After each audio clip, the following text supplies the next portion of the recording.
Screen Sport, a member of the European Sports Network. In Game 4, bodies collided as the Trailblazers resorted to desperate tactics to keep their series hopes alive. And they almost beat themselves without the help of Michael Jordan and the Chicago Bulls. That left Clyde Drexler and Rick Adelman looking for inspiration. It came with just minutes to spare in the fourth quarter as the Trailblazers put together a thrilling come-from-behind victory.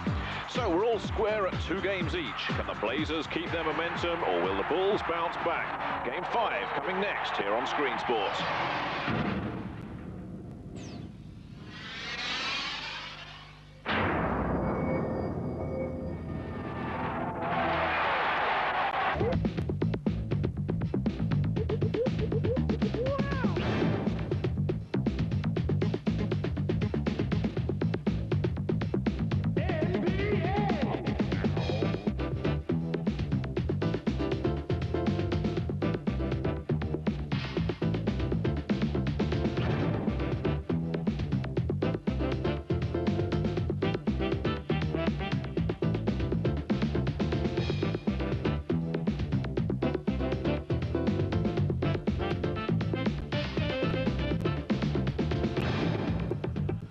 We're back in the Memorial Coliseum, Portland, for Game 5 of this year's NBA Championship between the Portland Trailblazers and the Chicago Bulls. In 1, Portland coming back in Game 2 to win it in overtime.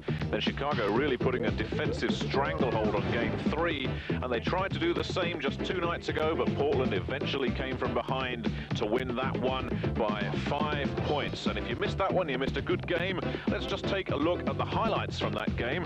And it started well for Scottie Pippen started out very hot. He had 17 points for the game, but his foul trouble early on will definitely change the complexion of Chicago's ball game. Early on, Michael Jordan also had his eye in. Jordan had a hot hand. I think he went 2 for 4 on 3-pointers. They looked to him a lot as usual. Well, Scottie Pippen, you mentioned, had foul trouble. That's foul number 4 in the first half. Scottie didn't like it.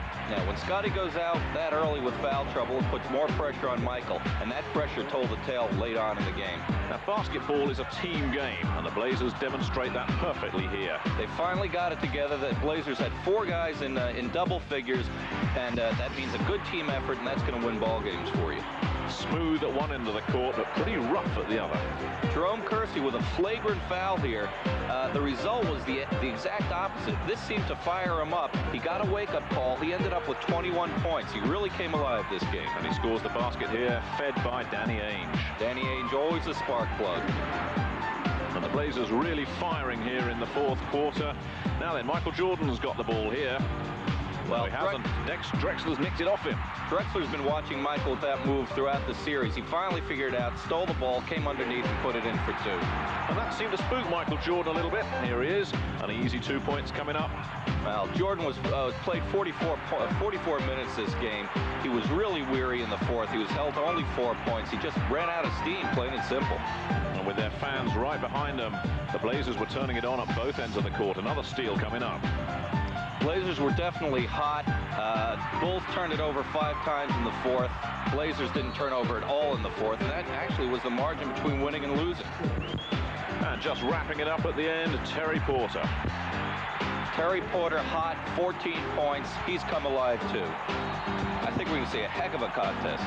Well, certainly the Blazers finished very strongly. Something's not right with the rest of the team, and he had 32 in Game 4. If you look at the second half of this stat column, you see how much Drexler really did come alive and put in a team effort. Do you think the long slog of the playoffs is finally catching up with him? Absolutely, particularly in Game 4 when he had to rule when things didn't go too well to start with, but also he made a big tactical switch. He opted for a 3-guard offense. Now, what did that do? Well, when you've got 3 guards out front, what it does is spread out the defense. When the defense spreads out across the width of the court, it opens up the passing lanes. It also allows you to do a few more tricks out front with pick and rolls, working to get that open man. When you've got the open man up front, when you've got a mismatch even with a 3-guard offense, you can look down court, you can work the passing lanes and feed underneath a lot easier. and we saw that Drexler had a lot more baskets under the boards in Game 4. That's what a three-guard offense is going to do for you. We'll have to look and see if the three-guard offense is a factor in Game 5. Meanwhile, let's go over to the Memorial Coliseum to join the Chicago Bulls being introduced. And the guard from North Carolina, 6'6", number 23, Michael Jordan. The head coach of the Chicago Bulls, Bill Jackson.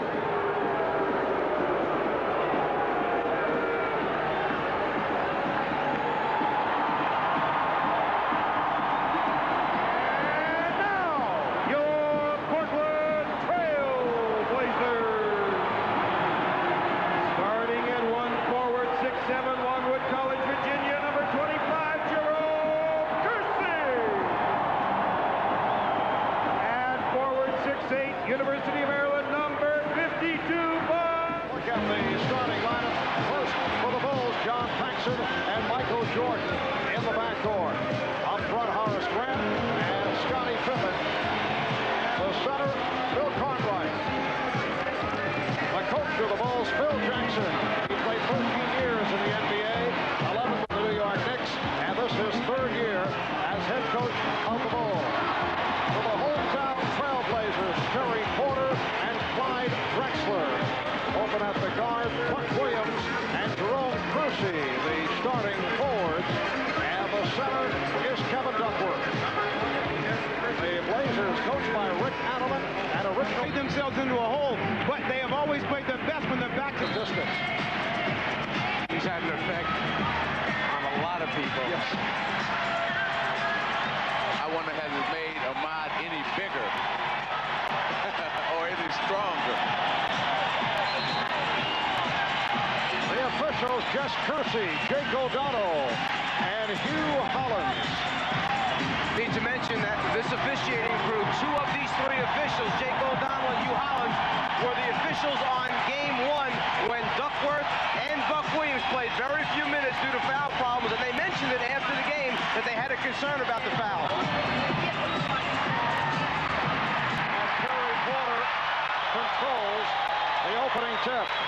Here's Kersey, who came up strong on Wednesday night, giving Portland a 2-0 lead. As Buck Williams felt that he was affected because of some strong statements he made about the manner in which he would play physically in this series, and he thought it cost him in terms of some early calls by Jake O'Donnell. And John Paxson has tied the game at 2. Of course, the official point of view is that it would have no effect at all. Well, when you play only 18 minutes in the opening game of the championship series, come up with 2 rebounds and 3 points, there's frustration that sets in. But what you have to do on both sides, both teams have to adjust the way the officials are calling the game. And I thought in Game 4 that the Bulls, Scottie Pippen, did not adjust to the way the game was being called, and that's why he was in foul trouble. Porter off the steal. And Kersey not able to hold on to that pass. And that's the threat of Michael Jordan being in front of you on the way to the basket. And that is a 3 for Jordan. So 3-point range in game number 1, then got back to the three-pointer here on Wednesday. Has just hit the 3 for a 5-2 Chicago lead. I had been mentioning in the transition defense, it was Jordan back alone, and just the mere fact that he is such a terrific athlete, that he can block shots and has the great hands, forced the turnover. Basket will not count. It is a foul on Buck Williams. Offensive foul. Let's go back a moment ago to the defensive play by Michael Jordan. He's hustling back. He's the only bull back. It's a head fake like he's coming, and then he goes back, anticipating the passing lane. Kersey just couldn't get a handle on it. He made a mistake. He should have jumped in the air and witnessed what Jordan was going to do, and then if Jordan committed, then pass the ball to Kersey. Michael on a turnaround jumper. Michael Jordan extends to a 7-2 lead. Back down at the other end of the floor following that. That's a double dribble called on Terry Porter. Buck Williams, upset about that offensive foul, was in a conversation with Jake O'Donnell, who was warning him with the look If you're not careful, I'm going to call a technical. And here it is, a technical foul called on Buck Williams. This is the wrong referee to mess with. Jake O'Donnell will have none of this, to a type of game, and maybe some calls want to get you in game 1 or 2, whatever it may be. You can't go in the paper, you can't go in saying things about the referee. You have to just forget about it and move on. And I think right now, he's thinking that since he's got Jake in this game, he made that first call against him, that maybe things will go against him again tonight. Well, in past years, if you've had problems with the same officials, coming into the game, it's in your head. There's the conversation taking place from Buck towards Jake. Jake wasn't going to have that. He immediately hits him with the technical foul to let him know that's enough, because the next time you get one, you're out of the game for the rest of the evening. But when you've had problems in past years, and supposedly there have been problems between Buck and Jake O'Donnell in past season, it's going to carry over naturally, that it's in the back of your mind. And as Magic said, you got to try and put all that on the shelf and move ahead with the game, but a lot of times that's easier said than done. Well, you know, you're only hurting your team. That's the only one who's been affected by this. So if you try to get to Jake, you cannot get to Jake. Jake is going to get to you before you can get to Jake. It's a no-win for the players. Right. Well, back in game 4 against Utah, Portland was hit by 6 technical fouls. You saw the number of technicals that have been assessed against the Blazers, and they were accused of losing their cool. Here's a mismatch. Pippen trying to bring in Porter. Porter got the help. Paxson with 3 on the shot clock. Yes. So once again, the Bulls off to the fast start. They opened up 10-0 against Portland here on Wednesday. They lead by the score of 10-2. Cartwright jumping out. Kersey. Tipped home by Kersey. Well, 3 Bulls actually paid attention to that basketball. After the reverse spin back by Jordan, then you had Cartwright and even Grant coming over to try and get a piece. First miss for Chicago. They hit their first 4 shots. Nice ball movement. Beautiful give and go. That was beautiful basketball. The old give and go play pass and keep going to the basket. Got it back. Drescher got it back for the easy 2. Chicago leading 10-6. Paxson. Rebound snatched by Buck Williams. Blazers on the move. Drexler. He turned it over. Magic mentioned give-and-go basketball. Drexler passes and cuts hard. Michael was trying to get out of the way to avoid the collision. Instead, it's a clear path to the basket.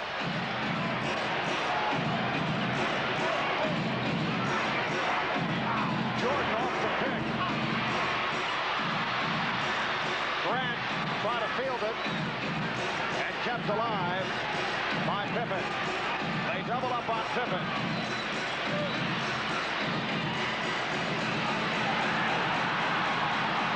Here's Pippen slicing in. Scottie Pippen got off very quickly on Wednesday, and then Magic, as you mentioned, was involved in foul difficulty and was taken out of it in the second half. Porter with the step. And the foul is called. But see, Pippen's foul trouble added to the fatigue of Jordan. By Buck, but no foul. You're allowed to touch glasses. There's no rule about fouling on somebody's glasses. And then the drive to the basket with the lefty finish. I think it's very important that Scottie Pippen is involved in this Bulls offense early, and then he must maintain his minutes on the floor, because the other effect that the fouls had last game was that Michael Jordan had to stay out there for extended periods of time, and then in the end, Michael Jordan suffered because of the fatigue. Foul was committed by Grant. Porter looking to cut the lead to 4.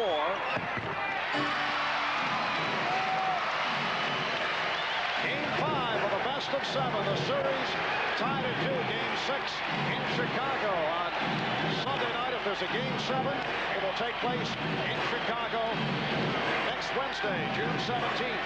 Now Pippen posting up on Porter. You know, the Portland Trail Blazers have changed their matchups here. They put Porter on Pippen, and Ramsey is guarding Paxton. That was a good move right there by Duckworth. Power inside, get a chance to hit the three-point play. Pippen sees the double team. You cannot let him spin baseline if the double team is coming from the middle of the floor. You have to bring him to where the double team is coming from. Duckworth came from the inside. Pippen spun baseline away from it. And the reason for that is because Porter is not used to guarding a small forward, so he didn't know to funnel him to the middle. And that's why Pippen spun baseline and went for the dunk. Duckworth completes the three-point play. He was fouled by Jordan. The Bulls 14. The Trailblazers 11. Cartwright getting the position, finding Jordan. Michael Jordan with his third field goal off to the fast start. He has 8 points. A little back cut that time in the lane by Michael Jordan. Just changed the path that they thought he was going to take and reversed to the ball. Kersey trying to set up Drexler. Duckworth with the save, but here come the Bulls. 2-on-1. Pippen is fouled by Porter. Terry Porter called for his first 6:40 remaining in the first quarter. Timeout call.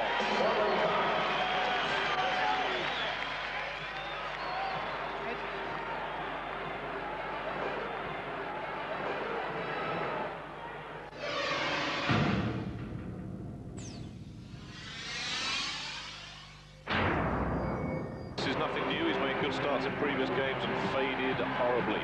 So it's the Chicago Bulls ahead by 5, and they're looking to extend on that lead now as we get back to the action.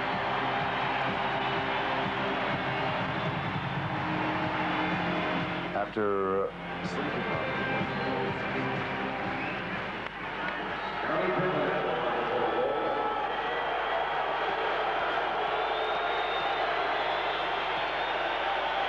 Well, those statements have fueled some fire here in the Portland area. The people are feeling that Chicago has not paid enough respect to the fact that Portland has earned those wins rather than Chicago giving them away. But I don't think Phil meant any disrespect at all. It's natural that a coach goes back and he sees games that you have within your grasp, and then when you don't execute and basically, as he said, give them away, it becomes frustrating. Well, you know it was disrespect because when a team gets to the championship, you know that they're a very good basketball team. He was just maybe trying to say, hey, guys, we're going to not lose any more close games like this. We got to end this series. Oh, beautiful play by Pippen, and he goes all the way and draws the foul. Drexler called for the foul, and Pippen will go back to the line. Magic, I've seen 2 or 3 different situations where Pippen can make the pass to Michael Jordan to finish the play, but instead, I get the feeling that they're so intent on getting him off early in the game, it's like, go ahead, keep it, Scotty, when you have him here in the first quarter, because Michael's been wide open on the last 2 fast breaks. Yes, I think they know that they need Scotty to produce big numbers tonight if they're going to win this game on the road, and they need him also on the basketball floor. And you can see the Bulls with 15 points off turnovers here at the start. 15 of their 21. They lead 21-11, and Pippen is off to that fast start. He has 9 points. Here's Drexler, and he is hacked. So Clyde to the line. A 7-0 run by Chicago for this 10-point lead. Now, how early do you make that move to the small lineup if you start falling behind by, double-digit figures, and it was so successful in the fourth quarter? Is it too early to start going with the small team against Chicago now? Well, I think it's too early in the first quarter because right now both teams just filling each other out, trying to make the adjustments practicing yesterday on. So right now you're just going through the motions of the first quarter and trying to get people off. Here's Paxson. Rebounded by Drexler.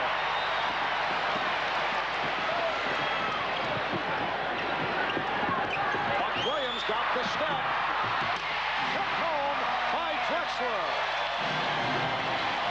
Chicago felt that ball was on the rim and it should have been offensive goaltending, but the officials felt that there was space in there. It was out of the cylinder. 21-15, Chicago. 5:25 left in this opening quarter. Again, Pippen to the post-up. On Porter. Oh, he went glass. Beautiful angle shot. Scottie Pippen on fire. He has 11, and that's a matchup, Magic, that is not working. I don't understand it at all.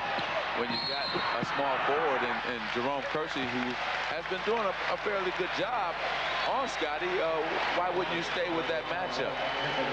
Foul committed by Pippen.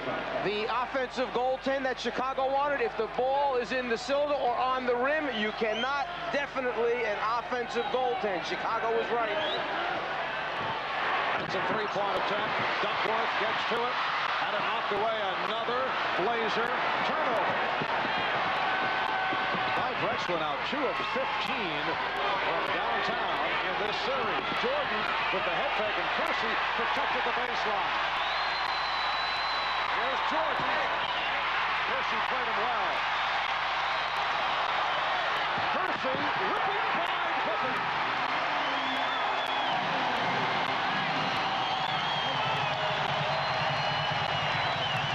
I want to mention 2 things, Magic, as to why they could have Kersey playing Michael Jordan. One is the size factor. They don't want a double team. They're trying to play him straight up. The other is that cross-matching as Grant knocks down the jumper. You people in L.A. used to cross-match. You used to put Worthy on a big guard so that he could run out and get fast breaks, and that's what Kersey just did last trip down. Well, I like the ideal and what they're trying to do, but at the end of that, you still have Pippen to deal with, and they haven't successfully dealt with Pippen on the defensive end. See, when Kersey ran out after Michael shot the ball, Michael was waiting for Drexler. Nobody is back to cover Kersey. As a result, there's a transition defensive problem taking place. Paxson called for the foul, sending Porter to the line. Danny Ainge getting set to check in. And Kersey will sit down. Good start for Jerome Kersey, who finished strong the other night. 6 points, 3 of 4 from the field. Danny Ainge has been a major factor for the Blazers in their 2 victories.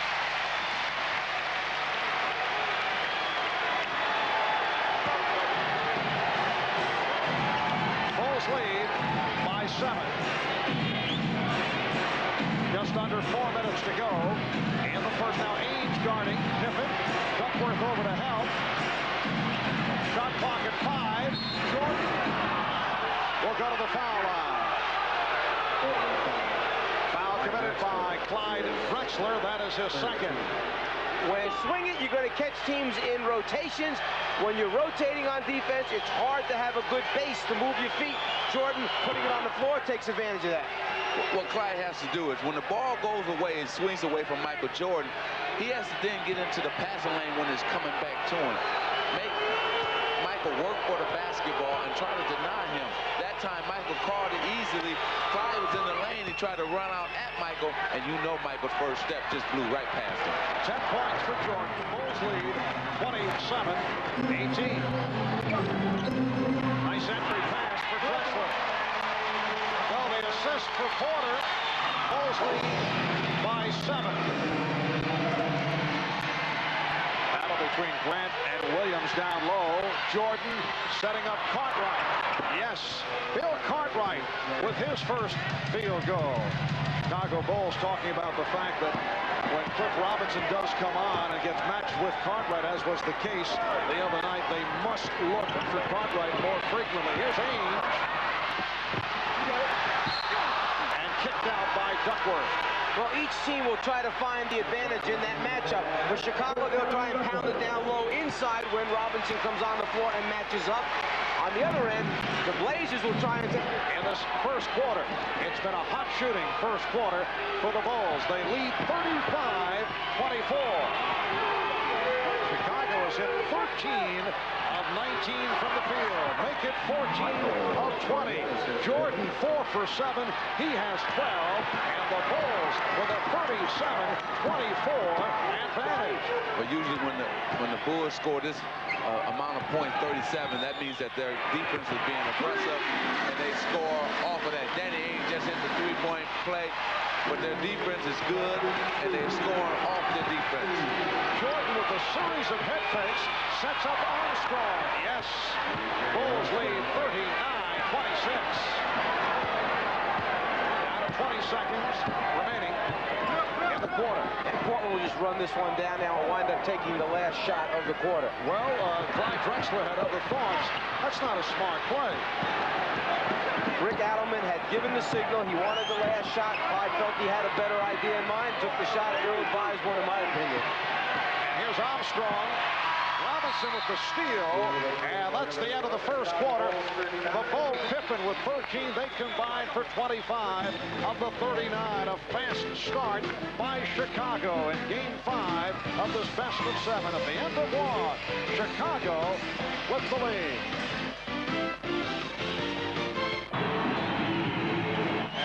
Let's see how Phil Jackson plays it in terms of his substitution pattern tonight. Well, I would imagine that Phil is going to defer to Michael and ask him how he's feeling, how his legs feel, and then probably take his advice as to when he should take his blow. Well, he didn't practice yesterday. He had to shoot around. He probably didn't do much this morning. So this is an important game. You don't worry about minutes here because both players, Pippen and Jordan, are playing fantastic. And I don't think you want to take them out quite. Second quarter is underway. B.J. Armstrong, Michael Jordan in the backcourt. Cliff Livingston working down low was fouled. Livingston up front with Pippen and Scott Williams. Well, we've seen Michael Jordan, the scorer. We've seen Michael Jordan in transition. We've seen Michael Jordan break up a big play on the defensive end of the floor. That time they used Michael Jordan in the post as the feeder. Send that guard down low, throw it to him in the low post area, and then run your cutters to open areas once they start double teaming him. But the Bulls are doing a fantastic job of whoever man goes to double team Michael, that man is cutting through the lane and getting free for the dish off from Michael. And the Bulls off to the good start at the line. They're 9 for 10 from the line. The other night, 14 of 20. They have shot very poorly right throughout this NBA Finals series. Only 66% as a team from the line. You might sit there and wonder, well, if they're running a guy through the lane, how come they don't pick him up with another defensive man? Because what Chicago does is very similar to in football when they flood a zone, put a lot of receivers against one defensive back. They put two people in respective areas against one defender, and then he's got to make a decision. Whichever one he doesn't take, that's who they hit. Off the steal, Jordan. Stopped by Ainge. Gives it up for Pippen. Nice pass for Livingston. The tip by Williams. And it's a loose ball foul, a climbing foul, charged to Scott Williams. I would much rather have seen Cliff Livingston take that ball right to the rim and try to dunk the thing rather than up, bring it down low, and then try and go back up again. Here, go hard, try and dunk it, draw the contact, get to the free throw line, shoot 2 free throws. Well, because they've been going to the line in the first quarter, so you know that you'll probably get that call. B.J. Armstrong is committing the foul. This is the biggest lead of the game for Chicago, a margin of 15. Portland with a backcourt of Porter and Ainge, Robinson, Percy, and Duckworth up front. So Rick Adelman has not gone to that smaller unit that was so successful the other night. Duckworth is hit by Williams. A series of fouls charged to the Bulls. That's 3 successive. 13 foul for. Move across the lane because he went underneath the screener. Duckworth tried to go cross court. Always a dangerous pass, and he threw it away. Well, you can see when Williams committed that foul, Michael brought all the Bulls together to tell Scott Williams, look, don't foul him. You got the double team coming, just what we just witnessed, and we'll make him pass out of the double team. And Duckworth turned it over. Good move by Michael. 2 points because he touched it on the rim. The basket by Jordan will count. He now has 14. Timeout taken by the Blazers. Minute. Bounds, and then right after it, Bill Cartwright trying to feed Williams again. Instead, it winds up in Kersey's hands, who initiates the break with Clyde finishing in the end. So it's turnovers that lead to the easy scores for the Trailblazers. 3 straight turnovers by Chicago. You can see the points off turnovers certainly leading to the wins and losses in this series. And the story today, the Bulls with 19 points off 10 Portland turnovers. Chicago with 7 turnovers. 8:15 to go in the second quarter. Portland in the midst of a spurt. Down by 13. Here's Kersey. And a loose ball foul called on Drexler. That is his third foul. And one thing that Phil Jackson did was, when he took the timeout, he brought Grant back on the floor again for Chicago. The guy that's on the glass for him, the guy that will block shots for him, he's the steadying factor inside for Chicago. And he will catch the basketball once it is thrown to him. Like Scott Williams missed those two balls. That's why Phil Jackson took him out.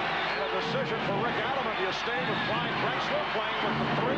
Michael Jordan with 18 points. The Bulls now lead 47-32. There's Jordan hobbling back down court. Michael has had problems with an injured thigh, a bruised heel, and he's come up hobbling. Drexler. And Jordan gets to it. He actually got hurt on the cameraman along the baseline after the shot. He stepped on somebody's either camera or on the belt attached to the camera, and that's where he turned the ankle. And they're taking a timeout now with Jordan having the bad ankle. As he called for the from up above, following the follow through by Jordan, came down on the ankle, and then called for the 22nd timeout. He will sit down. Michael Jordan off to a sensational start. 7 of 10 from the field, 3 of 3 from the line for 18 points. Chicago overall shooting 69% for the game. 18 for 26. I would say that if Michael Jordan's injury is a severe one, and he cannot return and play the way we know Jordan can play, there may be a change in the future as to who's allowed to sit along the baseline. I think so. All right, Drexler trying to save it. He stepped out. I think you can look for the trainer to probably do a quick shake job on him and try to get him back in to see how it feels, because you don't want to sit too long if the ankle is sprung. You want to get him back out there. Shot clock at 3, down to 2. Cartwright. Bill Cartwright at the 24-second buzzer, connecting on his second field goal. Bulls lead 49-32. Clyde Drexler playing with 3 fouls. Duckworth to the fake, and he drew the foul. It's on Cartwright. Well, you know, probably Adelman was going to substitute for Drexler if Michael Jordan had been in the game. But And the other thing is we need to go back to game number 2, where the same thing happened. Rick Adelman was faced with similar decisions. Drexler got in early foul trouble, picked up his 3rd one quick, and Rick stayed with him, left him on the floor. He did it again when he picked up his 4th foul in the second half, left him on the floor to play. Bill Cartwright sitting down and picking up a second. Stacey King, who did not play at all in game 4 after the strong showing down the stretch in game 3, replacing Cartwright, and John Paxson has come on for B.J. Armstrong. Danny Ainge back for Portland, so it is a backcourt of Ainge and Drexler. Duckworth up front with Williams and Kersey. Last touch. Oh, they say Portland knocked it out. Crowd wanted it. Called off Grant.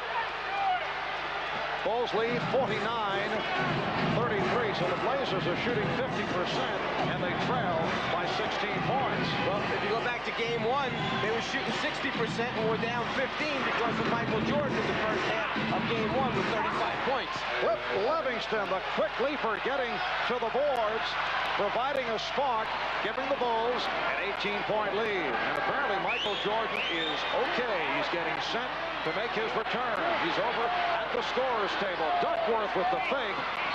Duckworth on the rebound, and a loose ball foul called on Chicago. Let's go over to Ahmad Rashad. All right, Marv, that is exactly what happened. Michael stepped on one of the cameras and twisted his ankle. So he came over, and Chip Schaefer retaped the ankle. Michael said he's fine, and he's back out on the court. Marv? All right, Ahmad, looks like Michael is favoring the ankle. He's trying to work it out as he steps onto the court. the more that he get a chance to run up and down the basketball court, the more of a chance to get loose for him again, and he'll be back into the flow of the game. So he won't be feeling it in about 2 or 3 minutes here once he gets the adrenaline flowing and get his game back on. Kevin Duckworth, 3 out of 4 from the line. Coming up on the Prudential halftime report, Bob Costas with a conversation with Michael Jordan that was taken shortly before tonight's game. Two-parter, Michael talking about the Bulls' inability to win games 2 and 4. Here's Stacey King.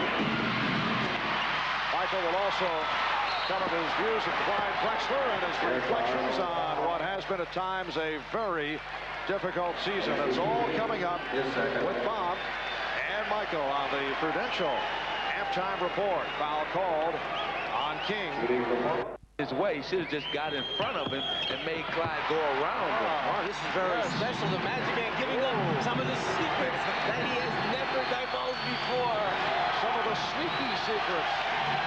Bulls over the limit and put Drexler on the line. Bulls by 14. Jordan for 3. Well, Michael Jordan goes back to three-point land. That's his second 3. And the Bulls lead 54-37. Chip Schaefer with another bonus kicking in. The trainer for Chicago.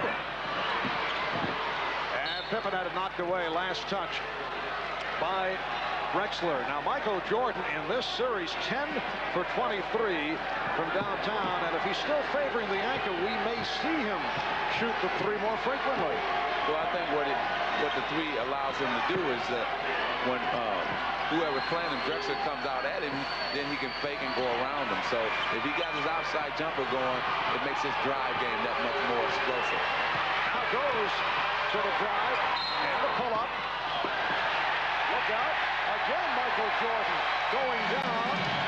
In the midst of photographers, he took the official, Jess Kersey, with him. Michael's had a very close relationship with the photographers along the baseline. Well, it's the fade after the shot along the baseline, and then the follow-through, a little body contact, and then like the bowling pins on down into the crowd. Foul was committed by Duckworth, his second. Jordan is 3 of 3 from the line. 21 points with just under 5 remaining. First half. He's looking to be aggressive. He has his outside game going, and he's attacking. And when Michael's attacking, the opposition, which is the Portland Trailblazers, are going to have a long evening if they don't find a way to double-team him. The big move for the second half for Phil Jackson. Put somebody along the baseline. It's Michael Jordan. Danny Ainge connecting on the three-pointer. Bulls lead 56-40. That gets the crowd going. King up front with Pippen and Grant. Paxson and Jordan at the guards. Pippen keeping it alive. 15 for Pippen. The reason for that offensive rebound by Pippen is because Danny Ainge is playing him. He cannot guard him defensively or box him out when the shot goes up by one of Pippen's teammates. And this is exactly what Magic is towards. And if it's a jumping contest, well, it really is no contest. Pippen wins out on it. Foul committed by Horace Grant, his third, and he'll be replaced by Scott Williams. Danny Ainge to the line. Danny's long-term contract signed when he was a member of the Boston Celtics is expiring. He will be an unrestricted free agent and says he will check out the market. But he said all things being equal, he would like to stay in Portland. He has certainly helped his stock during the playoffs, although he's annoyed when people say that because he feels that he's played well when he's had the opportunity all season long. Why should a couple of games change his market value? That's a travel called on Paxson. Well, you got a veteran, a guy who has stepped up to the plate and delivered during the finals and in the playoffs, but also a guy who's from this area, so you almost want to keep him because of the fan appeal, because he can also, he's the only player on this team consistently that can hit from the outside. Drexler squeezing through was held. Foul committed by King. That's a quick 3 on Stacey King. Coming into this series, an area that Portland seemed to have just 7 for 38, 18% from the three-point line. Chicago, well, Portland tonight 1 for 4, Chicago 2 for 3. Chicago shooting 38% from the three-point line for the series. Drexler now with 17, put to the line by the foul on Stacey King. Stacey King, the master of impersonating voices, tells me he's working on the Czar. Hasn't quite mastered it, but he has Bill Cartwright down. If we get a chance later, we'll play you the Stacey King impersonation of Bill Cartwright. Scottie Pippen to the scoop, rebounded by Pippen. He is flying. And Drexler comes away with it. Porter with the center for Buck Williams. Terry Porter has been dishing off effectively throughout the first half. Yes, he's really been penetrating and trying to find his teammates and not looking for his own shot.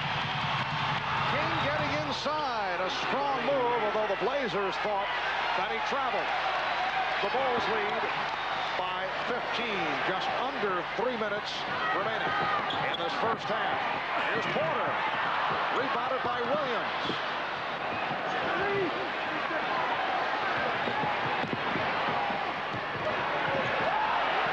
Now looking for Porter to take the shot. He does.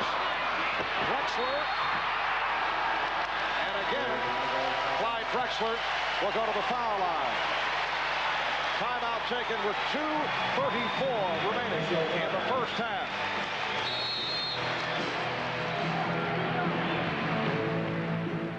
A high percentage shot. The outside shooting is not going to win the ball game for him. Well, we've seen with the Chicago Bulls during this series that when Scottie Pippen and this fella here, Michael Jordan, are hot, then the Bulls win. When they're not, Portland win. At the moment, Scottie's hot. Stacey King has come in and made a bit of an impact as well, although he's drawn 3 quick penalties. But he too has come in and shown the depth that's on the Chicago bench as well. And that's why they're ahead by 15. Make that 14 after the free throw from Clyde Drexler.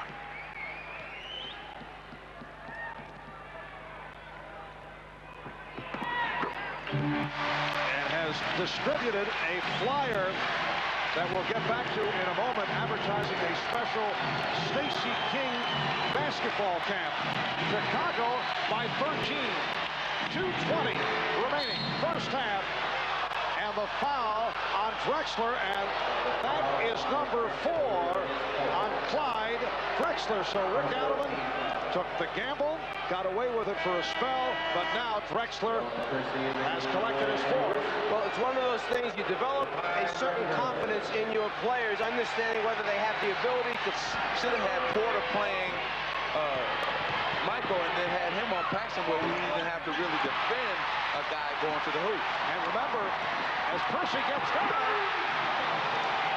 and that Chicago lead is down to 11. Remember in game 2, though, when Drexler went out, the Blazers able to turn it around, and with Clyde sidelined by fouls, they were able to come up with the victory. Paxson is open. John Paxson with his 3rd field goal. He has 6. The Bulls 62, the Blazers 49. What Portland wants to do is try to get this game at 10 or really up under 10 going into halftime, and they would feel real comfortable and good about that. Turnaround jumper right there by Duckworth. 8 points for Duckworth. And Chicago leads by 11. Now Ames matched defensively against Jordan, who's working down low.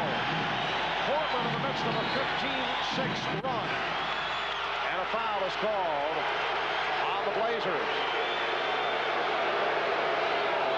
Personal, his first. Now Portland over the limit. Michael Jordan, 6 of 6 from the line. And see, that's what I was talking about before. If you got Ainge and you got Porter, why wasn't they on Michael Jordan instead of having Clyde Drexler on him? That way he won't be playing an active man or offensive threat. He would have been playing somebody else, and he wouldn't have picked up the 4th foul. Of course, Paxson basically is going to slide to a spot up there. You're not trying to beat you off the dribble and create something. Yes. Duckworth putting the move on King, and he drew the foul. Stacey King has picked up his 4th. Well, the one nice thing that I like to see is Duckworth scored 2 trips ago. They came right back down the floor, put it back in his hands again a second time, and now he's going to the free throw line. Cliff Livingston will come on. Fictitious basketball camp. You can learn to shoot the running and sweeping right-hand hooks. Dribbling was, this is according to Cartwright, Stacey King will demonstrate the right-handed crossover move. According to Bill Cartwright, you can marvel if the right-hand jump shot Dr. Stacey King, in a must-do camp for any basketball player over 250 pounds and right-handed. And the reason Bill Cartwright put in there right-handed on every subject is because Stacey King is left-handed, and everybody knows he can't go to his right hand. So we want to clarify that for everybody out there. Oh, the cruel locker room humor. 50 seconds remaining in the half. Ames delivers to Kersey. Good play by Paxson to break it up. But it will be Portland maintaining possession. And those are some of the small skill deficiencies that you see show up with Kersey out on the break. When he has to be the feeder, not the finisher, you don't always wind up getting the basketball at the right time or place. Well, Portland has their chance and their wish right now to cut it to 10 points, so if they can take advantage of this. Porter through the foul. Off the pump. He had Pippen committed. That's the second for Scottie Pippen. Pick up the free throw opportunities. Well, right here, if Porter can knock these 2 down, you get the game within 10. Coach Adelman has to feel good because his team hasn't really played that well yet. Chicago has played and shot the ball very well from the outside, and you know that's not going to continue. So, hey, you tell your guys, look, we're within 10. We got a real good chance to come out of this looking good. Now, we come back in the third, fourth quarter and apply that pressure we did in Game 4. We got a chance to still win the game. Yes, Chicago shooting 62% for the half. They lead by 10, 25 seconds remaining in the first half.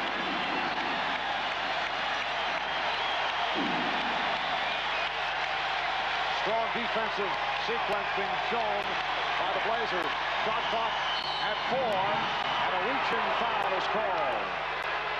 Portland in the midst of an 18-8 run to cut it to a 10-point lead. Chicago led by as many as 19. Michael Jordan back to the foul line. Blazers at 50% and trailing by 10 points. Jordan 7 for 7 from the line. Bobby Hansen getting set to check in. Chicago 14 of 15 from the free throw line. And I would imagine that Hansen will replace Scottie Pippen, and Phil Jackson doesn't want him to pick up one more foul by accident here with just 10 seconds remaining before the half. And here comes Hansen, who has been a contributor during this final series. He has hit a couple from three-point range. So Hansen replacing Pippen. It's been a glorious first half for Scottie. 15 points, 6 rebounds. Rare miss for the Bulls at the line. Final seconds of the half. And that is over and back. Porter went over the midcourt line and then under pressure stepped back. It is a backcourt violation. And the Bulls, with 3 5/10 seconds remaining in the half, get the ball back. Hugh Hollins, the official, said that the ball was touched in the front court by Porter, and then he stepped into the backcourt after possession. Tough to tell from that angle whether or not he had already received it and then stepped over or not. Now Craig Hodges comes on for the first time. Hodges, Armstrong, Paxson, Pippen, and Jordan. Don't run on him. So Phil Jackson has 5 shooters out there for these final seconds. And Jordan avoids Kersey, and he's fouled. Kersey in the face of Hugh Hollins. The foul committed with 1 4/10 seconds to go in the half. That's 3 on Kersey. Well, it's one of those calls that as an official, you want to... Can you let Michael Jordan get the basketball with 3 seconds? You know he's going to get a shot off or a foul on somebody. And that's time, Chicago set that whole play up to isolate Michael Jordan down in that low block, then let him bust out to catch the ball if he couldn't catch a lob directly into the post. But if you have a guy in front and a guy behind, it makes it very difficult to catch it. And Jess Kersey trying to get the clubs in the proper lineup. Paxson moving next to Jerome Kersey on the foul line lineup. 1 4/10 seconds in the half. Bulls by 11. And Robinson unleashes. He has Ainge. He gets it off.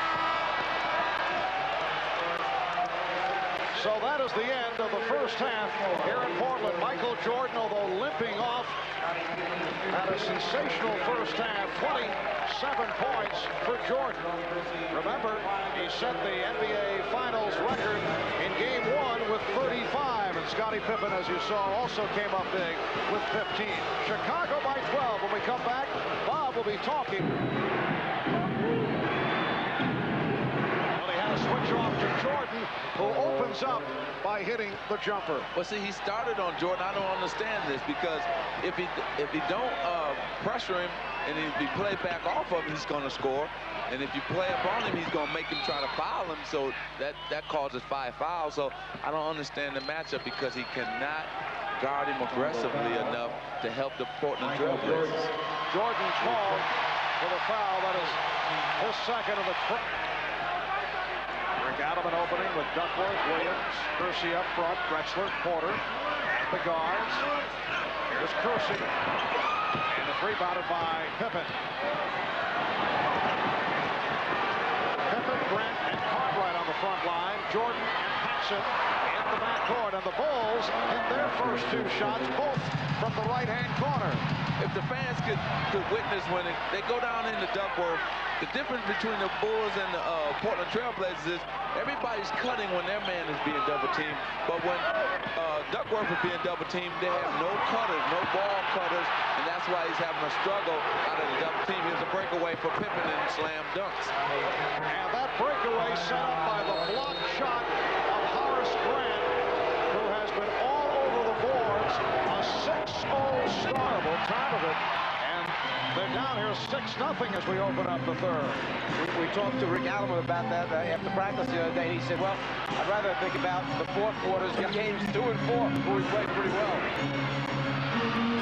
Good second effort by Kersey. Bulls 72, and the Blazers 56. Marwood. Door, beautiful play set up by Chicago, with Pippen delivering it to Michael Jordan on the back screen live. What Portland has to do now is Jerome and Terry Porter, I think, have to be more aggressive, because Clyde Drexler with 4 fouls cannot be as aggressive as he wants to be on offense. So Terry Porter and Kersey are going to have to pick it up, and probably Duckworth. Terry Porter has to pick it up offensively. Once again, not able to get into it. 0 for 3 from the field. He does have 7 assists. 3-second violation on Duckworth. If you get up, overplay, and try and take away passing lanes, with a lot of players that works. With Michael Jordan, it does it because he moves so well without the ball. He'll back cut you, and then Pippen gets the good look at the rim with the size as a 6'7" or 6'8" passer. Cartwright to the fadeaway. Drexler playing with 4 fouls. Goes to the spin, and he draws the personal. Cartwright collecting his third. Yes, and this is a very, very fortunate move right here for Drexler. Interesting to see how Clyde plays it. If he plays it the same way, he can look for people to come up on him and try to take the offensive charge. And that's the point that Magic was making a moment ago, that it almost turns you into a jump shooter, takes away your driving, slashing part of the game. People fear of picking up the offensive foul. Chicago leads by 16. Pippen got the step, and he threw the foul. It's on Duckworth, his third on Cartwright. Stacey King, who played briefly in the first half, picked up 4 fouls in 6 minutes. 18 for Pippen, who was 6 of 6 at the line. when you see Chicago double-teaming Duckworth and you're wondering why he's having such a hard time making the pass out, when they are in, and I'm talking about Portland, when they are in their motion game or passing offense, it's one of the drawbacks to that type of offense that you don't always know where all your other players are supposed to be. Chicago, more of a set pattern team, knows exactly where everyone's supposed to be all the time. And Duckworth stripped and fouled. Kevin Duckworth to the line. Michael Jordan picks up his third. Portland is Kevin Duckworth. So Duckworth shooting a couple. He's 5 of 7 from the line. Well, that time, what happened was that he had been getting double teamed the last 2 or 3 times, so he moved out of the post, and he got a chance to shoot the ball freely. He missed, but he followed up with the offensive rebound. So you can probably see that now. He'll probably be trying to move out of the post before he can avoid that double team. Buck Williams able to keep it alive. Drexler had it knocked away, recovered by Duckworth. He's blocked by Grant. Here's Pippen on the open floor, giving it up to Paxson. And the Bulls with a 78-59 lead. 8.5 remaining in the third quarter. Duckworth. Bulls lead 78-61. Marv Albert, Mike Fratello, Magic Johnson, Ahmad Rashad from the Coliseum in Portland. Kevin Duckworth with the box out.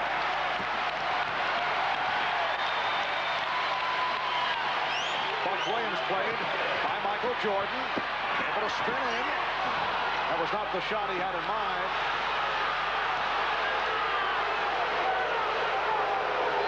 Crowd looking for a foul on that last drive.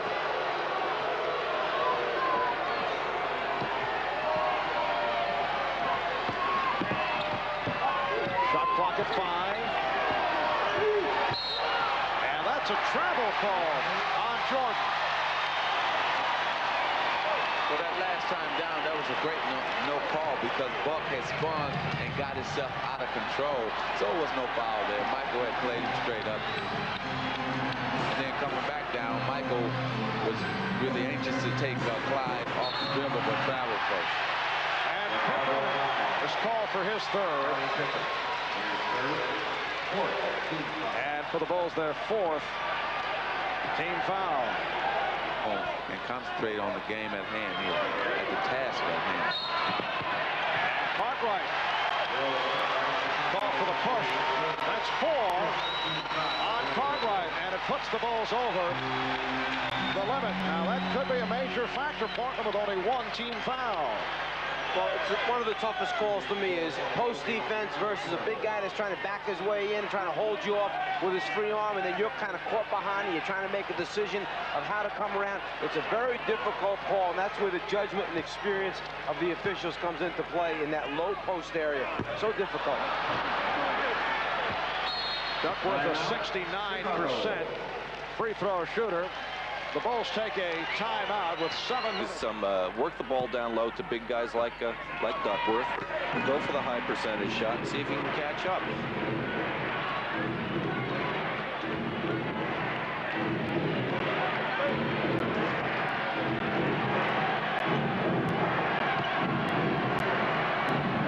In the third quarter, Jordan eluding Drexler. So Michael Jordan has 33 points, and the Bulls have an 18-point ball. Again, I'm sure the question is going to come up again about matchups concerning Clyde and Michael. You just can't do it. This is a must-win for both teams, and you just can't have him on him with 4 fouls. Well, Drexler remaining in that matchup with Jordan. Jake O'Donnell with the call away from the ball against Portland. It's on Buck Williams in second. At the offensive end of the floor for Chicago, Jordan on a flash post. Clyde knows he's beaten, so he gambles and goes to the steal because he's late recovering, and then that's just a clear path to the basket for Michael. Once again tonight, the Bulls jumped in front early. They They led 10-2. They built the big lead in the first half. Here's Jordan, hammered by Duckworth. And it puts Michael Jordan back on the foul line. Chicago realizes that Portland is trying to start out with a different player on Michael other than Clyde when they can get into it.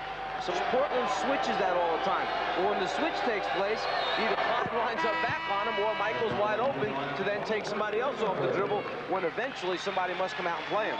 Well, they switched Kersey on him that time, and Jerome was throwing him around before he got the ball. Michael got upset, said, "Give me that ball. I'm going to take you to the hole. You can't guard me." And you saw what happened. Ended up on the free throw line. And you see the foul run down Duckworth. Call for his fourth, replaced by Cliff Robinson, who played only 8 minutes in the first half, did not get into the offense. The Bulls with a 20-point lead. It's their biggest lead of the night. Well, they're going to go right now, Mark, to their small lineup in terms of the Portland Trailblazers, to their semi-small. They still have Buck in the game, and Danny is really in for their real small, but this is their semi-small. Robinson, yes, it counts. Cliff Robinson, who turned it around in Game 4 after the 2 of 11 in Game 3, hitting on only his first field goal attempt. And if you can get it down low inside to start yourself off, it makes such a difference. A high percentage shot close to the basket, and now the three-point play for Robinson. And if you're Phil Jackson, your worry right now is that the complacency doesn't set in. You need that sharpness, the crispness to say, just because you have a lead of 15, 17 points in the game, don't let him get it back to 10 or 9. That's what they're saying in the other timeout. Just cut it back underneath double digits. Shot clock down to 6. Down to 3. Here's Jordan to the fadeaway. Rebounded by Drexler.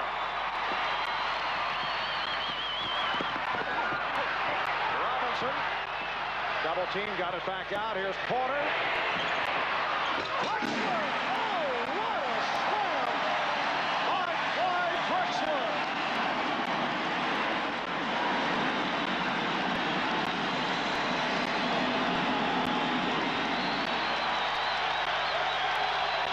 The play of the night. Yes, yes. You talking about a sky. He skied from nowhere. I didn't see him coming and just slammed it home. Traveling violation. If you're coaching right now, you want to take a quick timeout and not let this team get on a roll. Use the timeout to quiet the crowd. The shot by Porter, a miss, but the perfect timing by Clyde to follow it. And they got this crowd back into the game, and that's good for Portland because they thrive off this crowd. Robinson. And Pippen has a 3-on-1. Jordan feeding Paxson. And he has to regroup. 4.5 remaining in the third. And Grant was fouled by Williams. For Buck, that is his third. And team foul number 4 committed by Portland. Chicago with Grant, Williams, and Pippen up front. Backcourt of Paxson and Jordan. 3-point attempt by Paxson. Buck Williams for the rebound.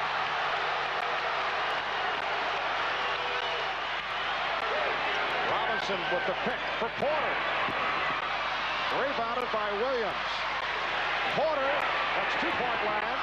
He can't buy one. He's 0 for 6 from the field. Here's Pippen. Terry Porter's offense in this series has been most disappointing. He had a terrific series against the Utah Jazz.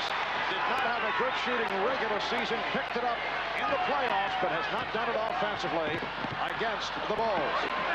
Well, the reason being because they've taken away 2 things that he scores off of. The transition game and the pick and roll play that Terry Porter loves. That time he caught the big man out on him and it went around him and got fouled. Well, Terry Porter, during the first 3 rounds, he averaged but You see the numbers, how they have gone down, and the stat line today showing 0 for 6, only 5 points, although his ball distribution has been effective with 8 assists. Well, as we've heard so many times throughout the course of the season, when you get numbers and then suddenly you face the Chicago Bulls defense, it's a little bit different type of defense. They just recover so quickly. They cover for one another so well. They don't give you a lot of easy scores when you play Chicago. Chicago leading 84-69. 3:35 left in the third. Pressure by Portland. Ainge is back. Ainge guarding Pippen. A matchup that has not worked for Portland. Paxson is open.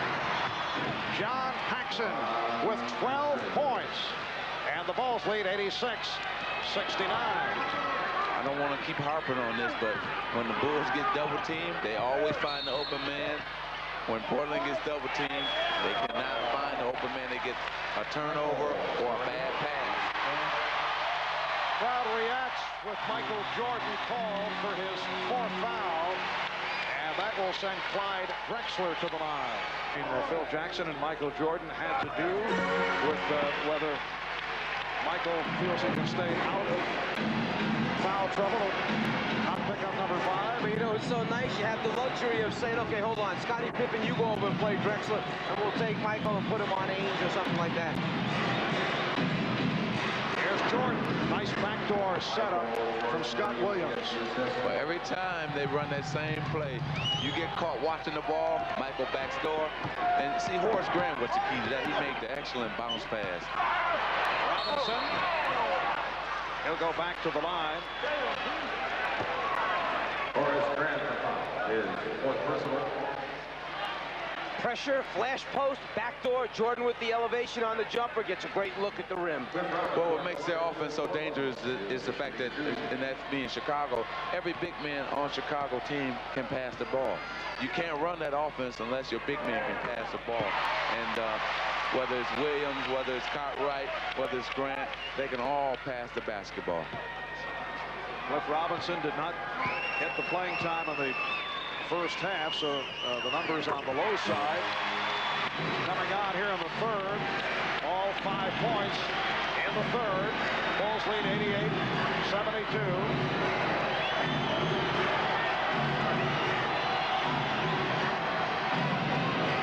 Portland looking for a stop right here. Shot clock down to 8. Grant lost it.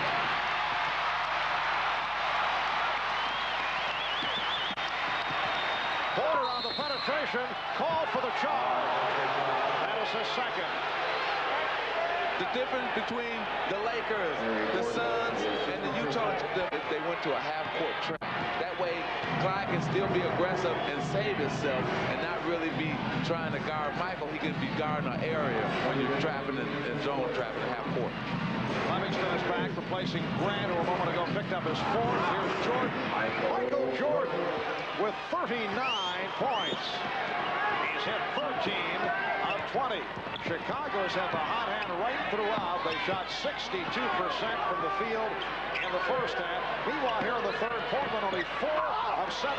Pretty fast from Robinson to set up Williams. The Bulls 90 and the Blazers 74 with a minute and a half to go in the third.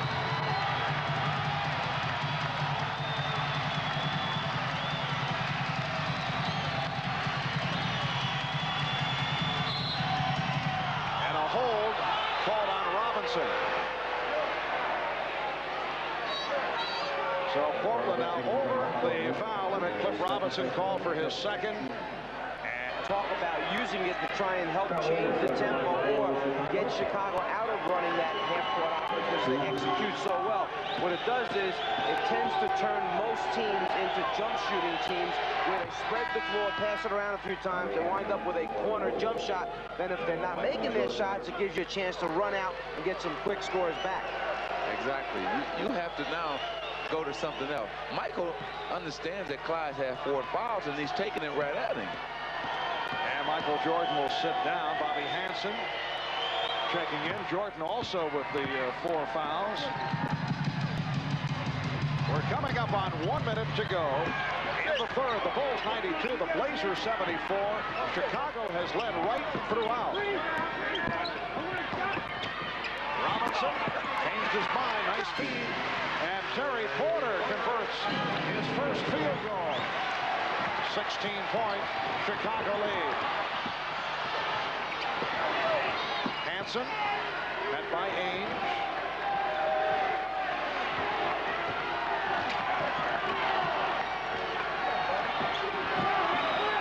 Five in the 24.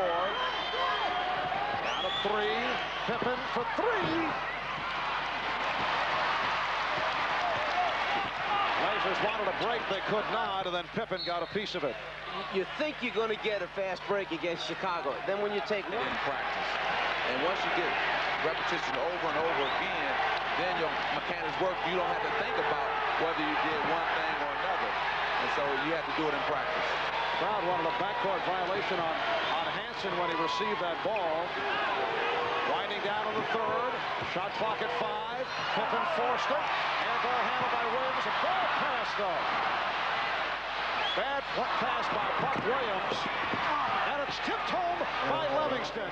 That was a costly turnaround for Portland. They had a chance to break down off the air ball. Instead, it ends up as a field goal for Chicago in the final seconds. Jordan with 39, Drexler with 25. After 3, it's the Bulls 94 and the Blazers 78. We'll be back after these messages and a word from your local station.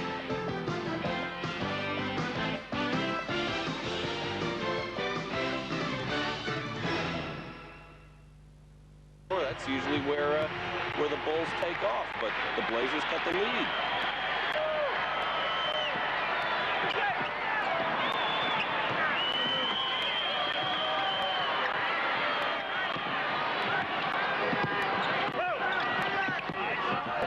Finding Kersey, rejected by Livingston.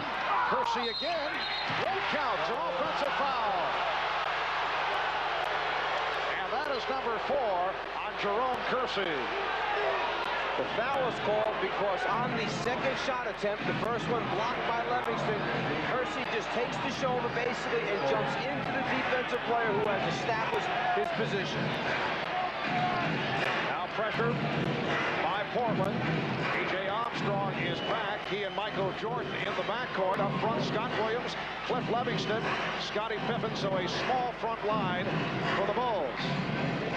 Here's Jordan from 3. He's hit 2. Scott Williams getting inside. Williams again, and this time brings it out. You notice that Chicago really is spreading the floor. What they want is they want to get some of those backdoor easy scores or shots because Portland is overplaying. Armstrong and Robinson rebounds. Bulls able to get back. Drexler, let's see what the call is. Blocking foul. A block on Williams.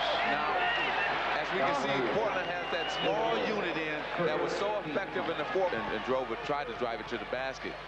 Now, what they're going to try to do here is Portland being its pressure all over the court, try to make Chicago hurry some shots and try to get out on the break and use their speed and quickness on them. And what happened last game when they used this, Drexler and Kersey became the breakdown people off the dribble. Porter and Ainge wind up being the spot-up shooters. Drexler for 3. Oh, way off. And here comes Jordan. Pippen. And Pippen will go to the line.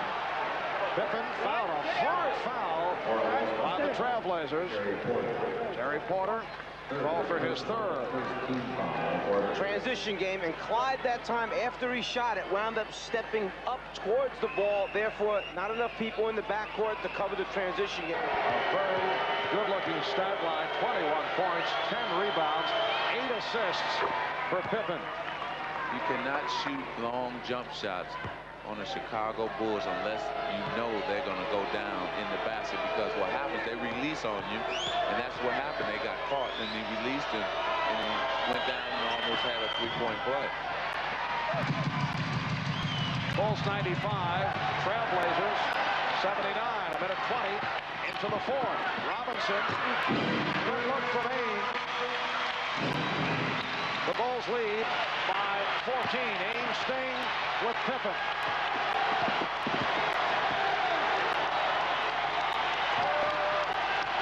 Livingston for Williams.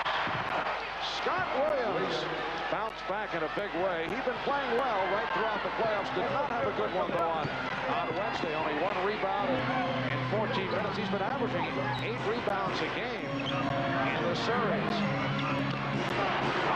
Oh, the rejection by Jordan. Beautiful team defense. Michael saw that he was open when you're so quick, Chicago. You think you got it, and then no, you don't have it. Livingston trying to draw the foul. It will be Portland ball with 4 on the shot. Doing it. He was having the same problem he had in game 3. Just no production whatsoever. They took him out of the game. Running down. Chicago with a 97-81 lead. 9:45 remaining in this fourth quarter. In recognition of that memorable moment, Miller Genuine Draft donates $1,000 to the Thurgood Marshall Scholarship Fund. And the foul is called. Good fake by Jordan to pick up number 5 on Drexler. We saw Michael Jordan coming to block this shot, and notice he comes inside, left hand out.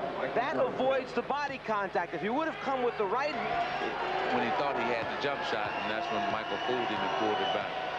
Jordan 12 for 14 from the line. And Michael has 41 points.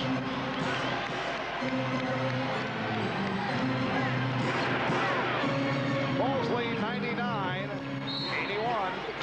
Jake O'Donnell with the call. It's on.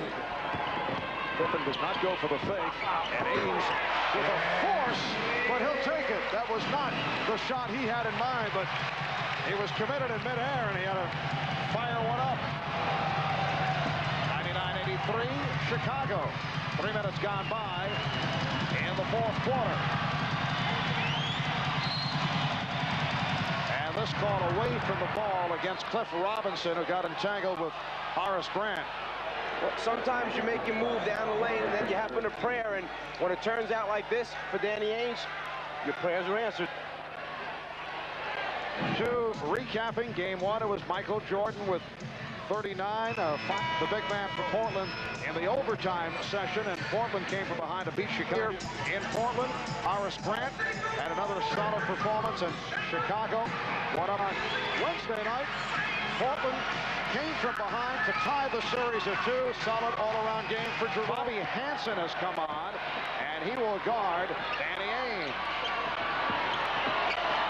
Drexler with the show-the-ball move, met by King, and it's deflected by Grant. Robinson on the foul.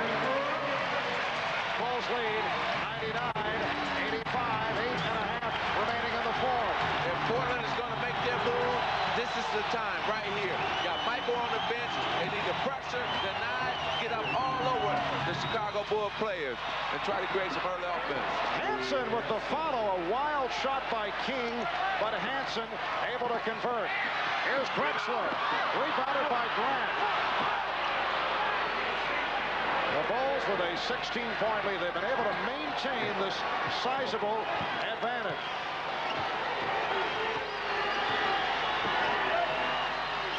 Hansen and Armstrong now the backcourt. Pippen, King, and Grant up front. Bulls with 6 on the shot clock, and a foul is called. It's on Ainge. That is him. Uses both hands to throw him away. Here's King. And Portland felt that it should have been a foul on Stacey King for ramming Cliff Robinson. I don't think we have to remind anybody on the Chicago team about what has taken place in games 2 and 4. That's why they will now try to execute, use the clock, get high percentage shots, and gang rebound the basketball to try and keep Portland from getting second and third opportunities on the offensive boards. Stacey King, a 75% free throw shooter. Both clubs shooting very well at the line tonight, in contrast to what has taken place in this series.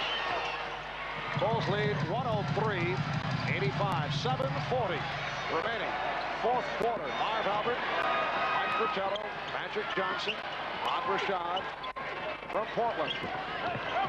Drexler with the spin. Not a good shot. A wild reverse attempt by Clyde. I think we also got to mention that the fact that their aggressive man and the man who made those 2 runs possible is sitting on the bench, and that's Jerome Kersey. See, he's not on the floor to initiate things or get out on the break and get those layups and dunks.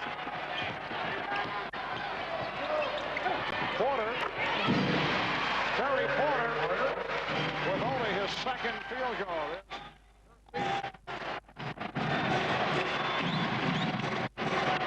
103-87, Chicago. Armstrong got the step and drew the foul. And Terry Porter's complaint is that it was a late call. And the call is not on. B.J. Armstrong to the line for the first time tonight. He's an 81% foul shooter.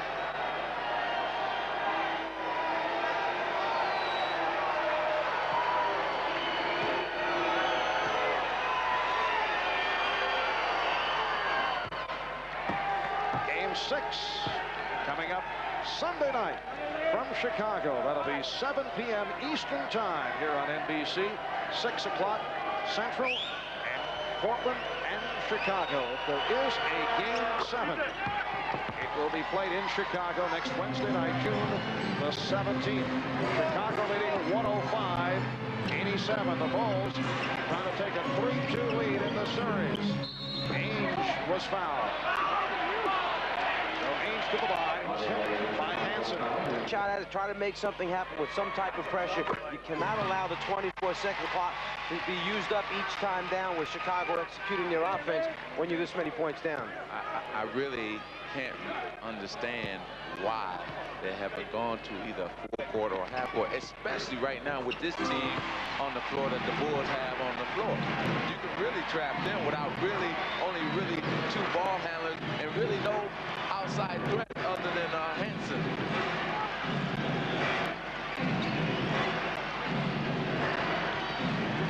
.625 remaining in the fourth. Pippen to the scoop, and Duckworth was fouled. Grant tried to knock it away, and the foul called. Last game, the long diagonal passes, you stay away from those against the Chicago team. They cover too much ground. They get the passes you don't think they're going to get to. Armstrong. So again, a mistake leads to a Chicago basket, and once again a 4-point swing, a potential 4-point swing costing the Blazers. The long diagonal pass, you cannot throw a 35, 40-foot pass. Grant at 6'10" covers something. Assists along with 11 rebounds, 41 points for Michael Jordan, playing in his 91st playoff game, and he has scored 40 or more 24 times in playoff competition. In the NBA Final, the most points scored in a game, 61. Elgin Baylor did it for the LA Lakers in Boston back in April of '62. Rick Barry once had 55. Here's Porter. And the Bulls lead 107-91.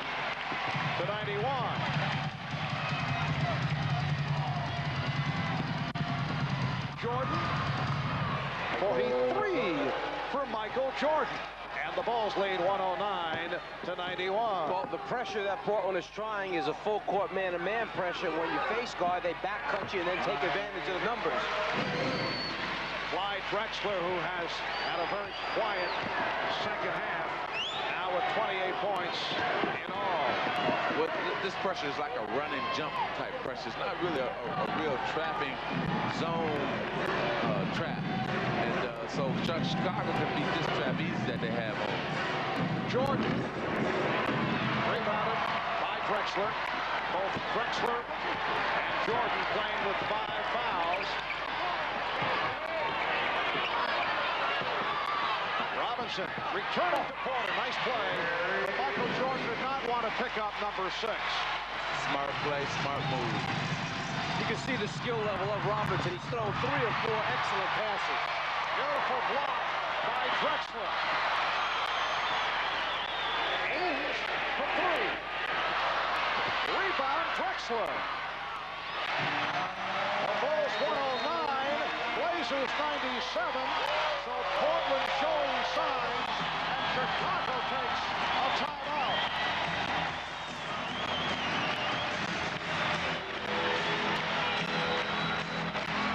But Drexler has not shot well in the second half. Paxson shaken up as he hit the deck. Porter for three. Now they change it to two. It's a two-pointer. Bulls lead 110-99. Chicago is led by as many as 20. One of the other reasons why you like to press is when you make things happen, and another example of a backdoor almost there, instead the travel takes place. When you start pressing and good things happen, the crowd gets excited again. Now this is what they should have been going to a little earlier. It's working for them right now. And here's an aggressive move by Ames. Ames able to beat Jordan, who is playing very carefully, did not want to reach in and pick up number 6. It's now a 9-point Chicago lead. 12-3 run by Portland. You got the bad matchup out here. Robinson trying to guard Paxson, but Paxson's not going to try and go by him. Jordan. And he is clobbered. Michael Jordan will go to the line. Twice, they got turnovers 2 times in a row. Now, you know, if Clyde had 5 fouls, you got to run over and double team Michael Jordan, make him pass, and rotate over to the open guys. And they did not do that time. Michael Jordan has missed his share. Chicago 112, Portland 101, 2:45 to go in the fourth. And the call against Drexler. So he is fouled out. Number 6 for Drexler. Second time this series that he's fouled out. And he leaves with 30. Did not shoot well. 9 for 21. Rick Adelman looking for a timeout. One of the toughest calls. The offensive man is on the move, and now you have to decide whether or not the defensive player. 5-point game for Michael Jordan.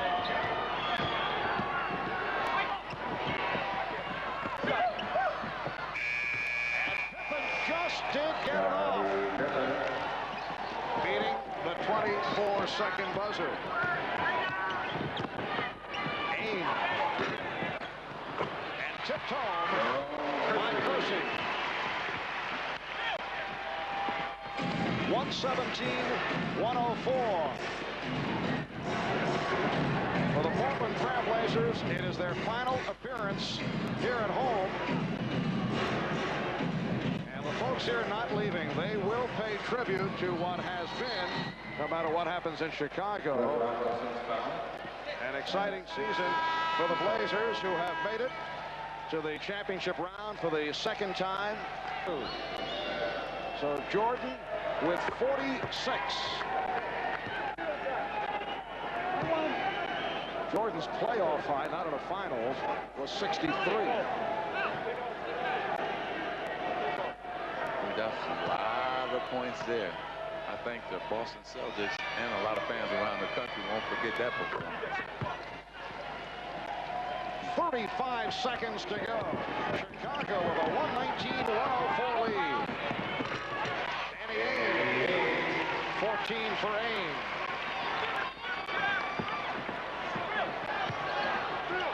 So Sunday night in Chicago, the season will be on the line for the Trailblazers, with the Bulls up 3-2. Game 6 in the Windy City Sunday night, 7 p.m. Eastern, 6 Central, and that'll be 4 on the West Coast here on NBC.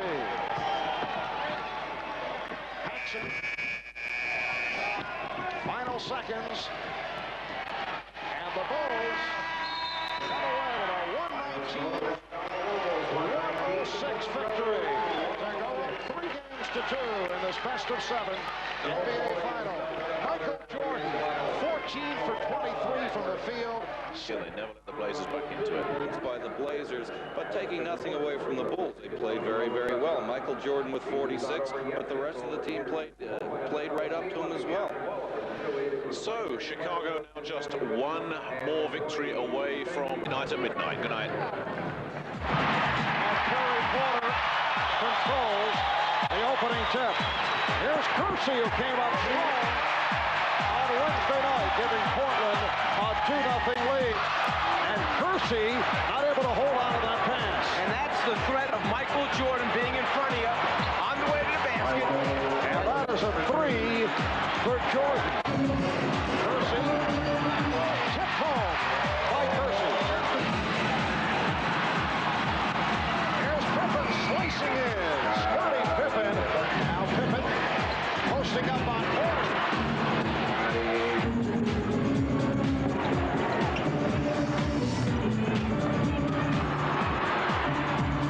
Oh, beautiful play by Pippen. And he goes all the way and draws the foul. Buck Williams got the step. Took home by Drexler.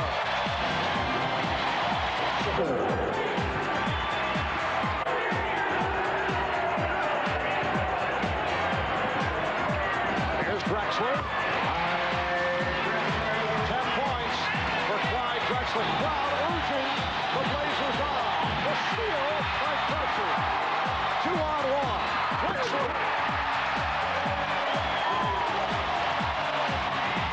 Shot clock at 3. Down to 2. Cartwright. Bill Cartwright at the 24-second buzzer. Goes by 14. Jordan for 3. And Drexler comes away with it. Porter with the center of Buck Williams. And remember, as Kersey gets down, and the Chicago lead is down to 11. Paxson is open. John Paxson bowls 72, and the Blazers 56. Marwood, backdoor, beautiful play set up by Chicago. He's blocked by Grant. Here's Pippen on the open floor, giving it up to Paxson. Here's Jordan for the fadeaway. Rebounded by Drexler. Robinson, double team, got it back out. Here's Porter. Drexler! Oh, what a slam! By Clyde Drexler! Here's Jordan. Nice backdoor setup from Scott Williams. Now this is what they should have been going to a little earlier. It's working for them right now. And here's an aggressive move by Ames. He's able to beat Jordan.